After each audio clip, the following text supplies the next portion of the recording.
What's up, family? Welcome to another episode of mediazewtv. All right, y'all. Y'all need to buckle up because this story is kind of wild. Now, Diddy's mom is being dragged into his mess. She's being sued by ex-Bad Boy president Kirk Burrowes for allegedly seizing control of the Bad Boy label from him. Kirk Burrowes is Diddy's former right-hand man. So get this, Burrowes says the whole ordeal left him homeless and completely broken. Can you imagine? This is really on some serious next level drama at this point, considering Diddy is supposed to go on trial in May. It seems like his situation and his hole just continues to get deeper and deeper. So I'm going to go ahead and get right into that. I'm going to let Kirk Burrowes start it off by talking to you all in his own words. Let's go. Be able to answer that. Like I said, the evolution of the company started like you and I sitting like we are right now. If in a way it's like you're there and I'm across from you. That's the way we started Bad Boy.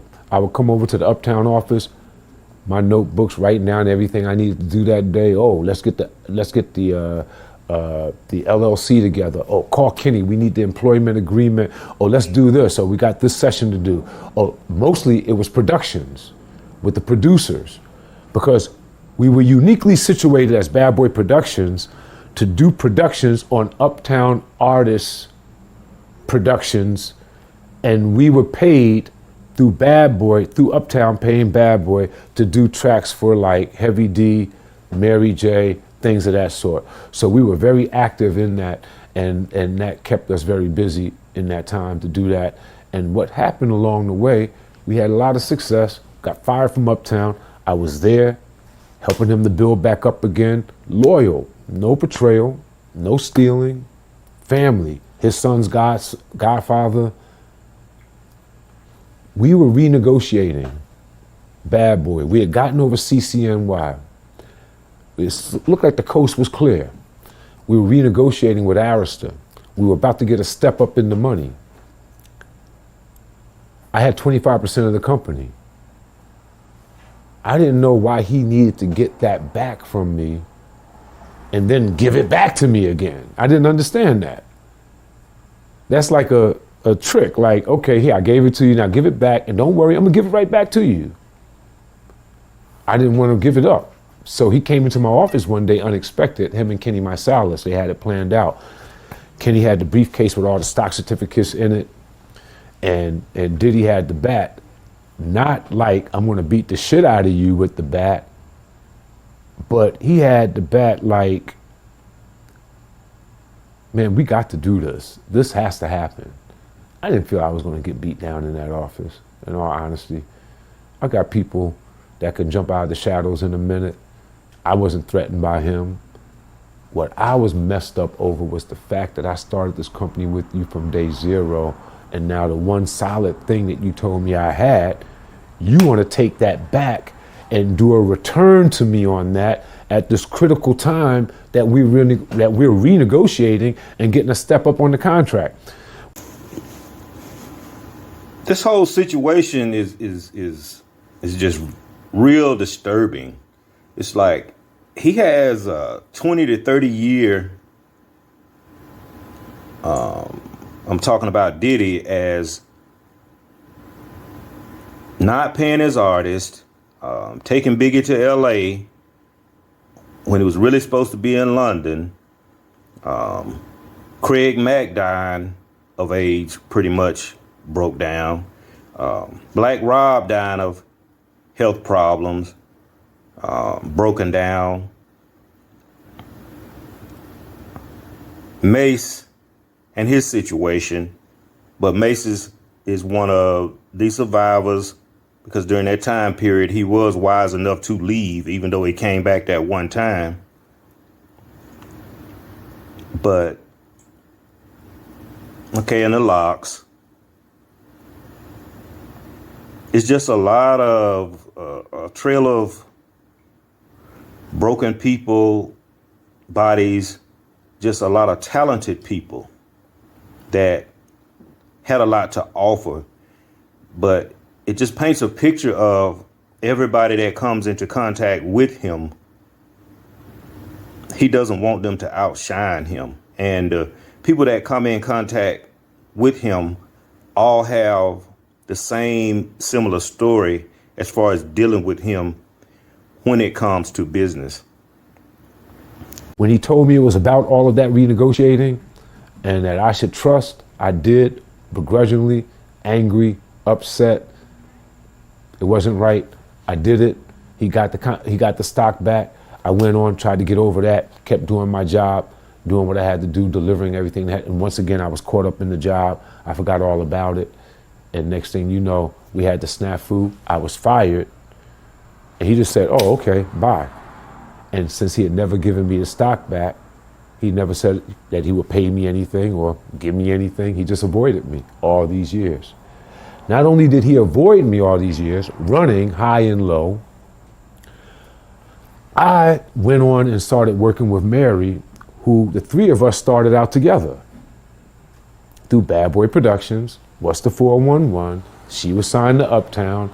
She was started out under an elder A&R person. He assumed an internship position, from internship to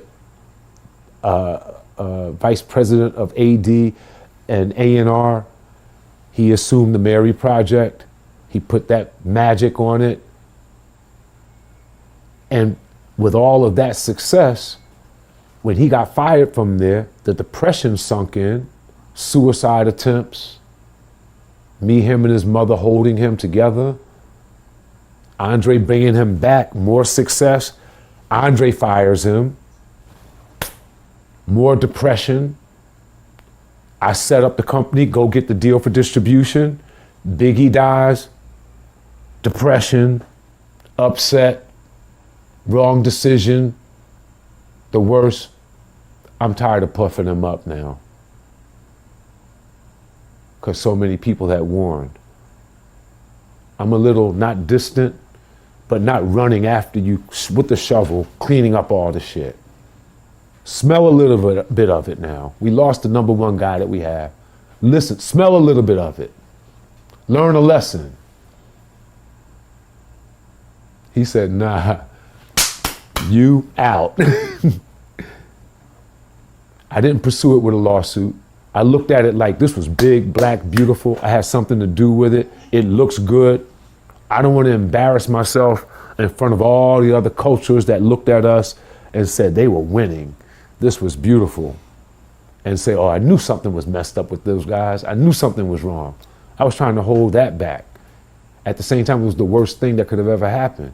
He didn't want to honor me with credit. He started erasing my names off the albums, taking me off of anything that had any history with the company.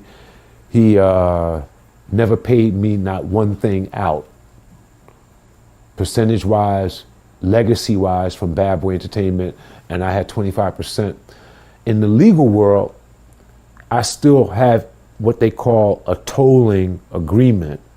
If you give someone something, take it back, and didn't give them a fair exchange in value for it, then it's not a consummated deal per se. I still have a claim on those stocks. Now, I remember back in November 2023, this guy named Dion D1 Best was talking about suing Diddy's mom, Janice Combs. He was saying that she should be tied into Diddy's RICO case because of some shady business practices.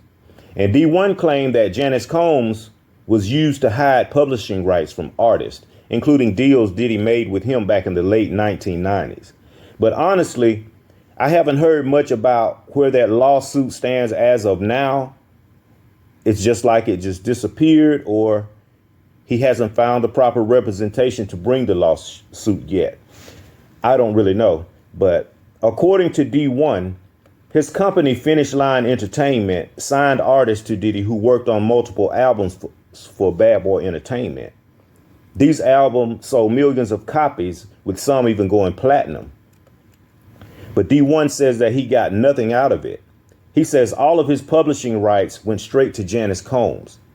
And now he's coming forward with even more allegations, saying that his whole RICO case is about holding people accountable for systemic actions. And he didn't hold back. But let's be real. D1 isn't the first to call out Diddy and his mom for shady business practices. Remember back in 2020 when Mace went off on Diddy and he straight up said, everything is in your mother's name. That's the one who's got the receipts. He was responding to Diddy being on the Breakfast Club and saying that people saying that he owes them money, he has his receipts. And when Diddy finally got hit with that federal indictment, Mace was on his podcast saying, I'm a good man. Reparations are getting closer and closer. He wasn't playing at the moment. Now, here's where it gets even crazier. Kirk Burrowes, the former president of Badboy Records, is officially moving forward with his RICO lawsuit as of Wednesday, February 26, 2025. And the details, they're insane. Burrowes claims that back in 1996, Diddy used a baseball bat to force him to sign over his 25% stake in the Badboy Entertainment Company. He says Diddy and his lawyer, Kenneth Marcellus, came into his office, intimidated him, and basically made him hand over his shares. Burrowes says he was crying, fearing for his life, and he had no choice but to sign the documents. And guess where those shares ended up? With Diddy's mom, Janice Combs. But here's the kicker. Janice wasn't even in the office that day, which Burrowes says was very unusual. When he reached out to her afterward, she acted like she had no idea of what had happened. But Burrowes is convinced that she was behind it all, directing Diddy and Marcellus to pull off this whole scheme.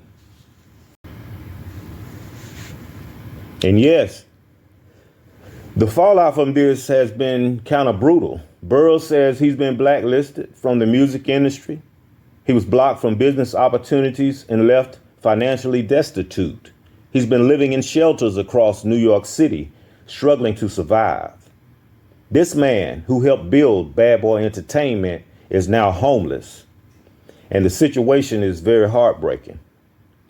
Burrowes is suing for millions in lost profits, his 25% ownership stake in Badboy Entertainment, and a forensic audit of Badboy's earnings from day one. He says he invested $100,000 of his own money when the label first started, and he's been screwed over ever since. And let's not forget, this is all happening while Diddy is sitting in jail facing charges of racketeering, sex trafficking, and more. The man is truly in deep trouble. And now his mother is getting dragged into his mess. But here's the thing. Burrowes and Diddy used to be very close friends, like family close. Burrowes is the godfather of Diddy's first child, Justin. He helped Diddy through some dark times, even when Diddy was fired from Uptown Records and dealing with suicidal thoughts. Burrowes was there for him. And now he's saying Diddy and his mother betrayed him in the worst way. Burrowes even claims he saw Diddy physically assault his own mother, calling her slurs and overpowering her. He says Janice Combs would play the sweet, caring mom, but behind the scenes, she was enabling Diddy's behavior. It's a messed up dynamic, and Burrowes says he's only now seeing it for what it really was. Oh, and get this. Burrowes also managed Mary Blige back in the day. He says Diddy sabotaged his management contract with her, charging all kinds of fraudulent expenses to her account. Luxury vacations, private jets, even designer clothes Diddy bought to copy Tupac's style, whom he had an weird obsession over. It's just layer after layer of craziness. Burrowes says he has over 1,000 pages of journals documenting everything that went down. And even though Janice Combs reached out to him in 2021 for help with a Badboy documentary, he says she still refused to pay him what he was owed. And now he's done playing nice. His attorney, Tyrone Blackburn, says Burrowes isn't asking for anything more than what he rightfully earned. And Burrowes has a message for Janice Combs. We started this as a family unit. I believed in Sean's talent, and I had talent too. I delivered. I looked out for your family and you let them and yourself destroy mine. I will see you in court. Wow. This is a crazy story about betrayal, greed, and just the dark side of the music industry that we as regular people just don't see. It's another sad situation. It's almost like black on black crime. But what do you all think? Just let me know in the comments. No comment is good or bad. And don't forget to like, share, and subscribe for more updates. And thank you again for tuning in to mediazewtv. And until next time, remember to put God first, stay engaged, and stay informed. Peace.